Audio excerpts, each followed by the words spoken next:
It's almost February 14th, and you might be wondering how to pull this person you've been thinking about for Valentine's Day. Well, you've come to the right video to learn the techniques that will take you from the Elden Lord to the Riz Lord. By following these techniques, you will go from a Bravo male to an Alpha male. You'll go from Batman to Batman. So make sure to grab a piece of paper and take some notes. Now the first two methods I've got are simple ones. These have worked many times before, and it's the easiest method I've got on the list. Now, this method can only work if you go to some place that sells candygrams, whether that be your school, extracurricular, club, whatever. And the first method that can be used is to just simply send the person you're trying to be with a candygram. This worked on one of my friends who randomly bought a candygram for a girl he never talked to his entire life. They never had a class with each other, she never looked in his direction, she never even knew he went to the school, nor did she even know of his existence. They had zero interactions whatsoever, so with candygrams going out on sale, this man decided to go for it and buy her a candygram. And next thing you know, the candygrams were delivered and he found himself a date.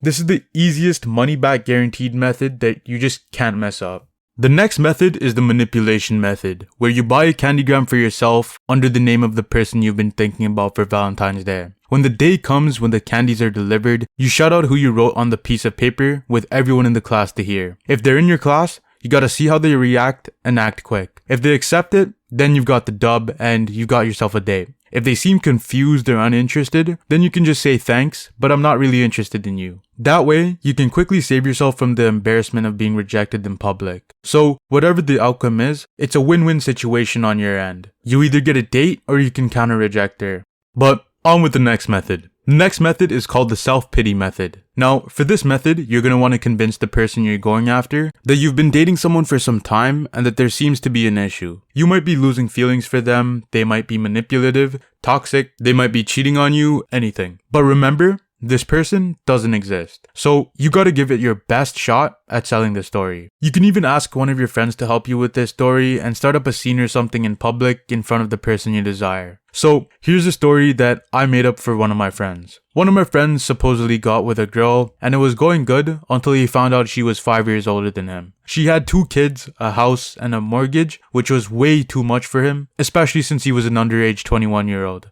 But after connecting with her and making her feel his emotions, he decided it was time to finally burst into tears in public transit. He came prepared and brought a pacifier to add on to the authenticity, so I'd recommend packing one as well, just in case. But after crying his entire water weight out, he successfully captured a Valentine for Valentine's Day. This is a moderately difficult method, so if you can't act, then I wouldn't recommend this.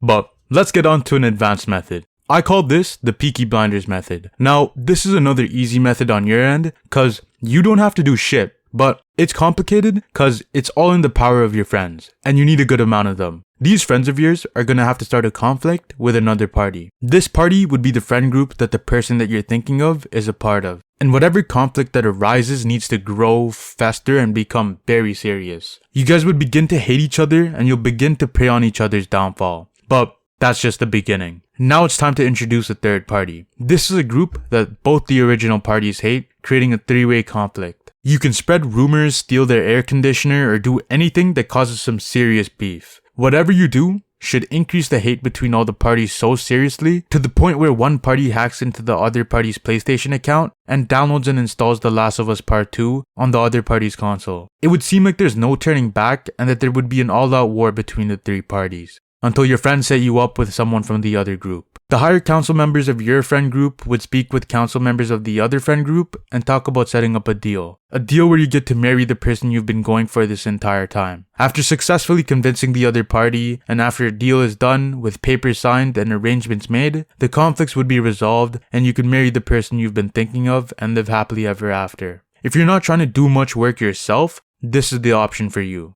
I'm currently offering this method to many people as they often come up asking for tips. So if you're interested, just leave a comment below and like the video, and the person you're looking for will be yours soon. Now this next method is for someone that doesn't really have much time, and this is the Sneako Method. Some people might not have time for a partner, so you've got to add someone else to the mix when you can't be there for them. And this is the method that I'm currently practicing right now. Now, sometimes life gets too busy, whether that be work, school, or anything else. In my case, it's making negative Witcher 3 videos. I've got pages of notes, videos, drafts, and gameplay against The Witcher 3, which means I don't have enough time to spend with the girl. And a friend of mine that loved the girl that I was with was also busy for one, as he spends a lot of time waiting for benches at the gym. So we decided the best approach was to co-boyfriend and be boyfriend-in-laws. This way, when I'm unavailable, she has someone else to be with, and when he's busy, I can be there for her. This is also a really good method if you're both on different gym goals. If one person's on a cut while another's on a bulk, the person that's cutting can get in some cardio, while the person that's bulking can play the role of Sneako and grab some food and popcorn and watch the show. And once the two of you are done bulking and cutting, you'd switch roles and continue. Now, you might think I'm done, but there's one last secret method. There's one forbidden method you can use to pull an infinite amount of people with candygrams. But before I get into that, make sure to subscribe and join the 2% of Rizma Mills subscribed to the channel to pull whoever, whenever you can. Now let's continue with what I call the euthanization method. Now, I have to warn you that this method can only be used as a last resort. Once you use this method, there is no going back, and there will be severe societal consequences. So, make sure to try the other methods I mentioned in this video before having to rely on this method. But, here we go. Now, this method was discovered by a genius friend of mine that couldn't understand the concept of candygrams if his life depended on it. He thought you could just buy the candy right then and right there, and his brain at the time couldn't comprehend why he was writing a to and a from on a slip of paper. So he just got one for himself and then realized he couldn't eat the candy until Valentine's Day. And once it was Valentine's Day, he got his candygram. Someone asked who it was, but he remained silent. They kept asking him, trying to squeeze any intel out of him, but he kept his mouth shut. After this, every girl in the school started to think to themselves that this guy was the shit. They started calling him the Rizzler, the Wizard of Oz, among other names, until eventually, it turned into Lord of the Flies with every girl trying to get with him. They tried gaslighting each other, manipulating each other. They tried figuring out where he was going after senior year. And hell broke loose all over the school. With all the chaos going around, the principal eventually had to transfer him to a different school in a completely different city. And after that was done, my friend had some time to think, analyze, draw models and diagrams and conduct an analysis as to who he wanted to be with. And after many calculations and considerations, he chose who he wanted to be with and stuck with her. So if you want to try this method, be warned, as you will sacrifice your home and future generations as a whole, as everyone else that witnessed your chaos would never be able to find anyone better than you. They would choose to live on their own for the rest of their lives, and they will choose not to reproduce, which is why I call it the euthanization method. But those are all the methods I've got in the video. Let me know which method you're gonna try and what method you like the most. But that's about it. Later.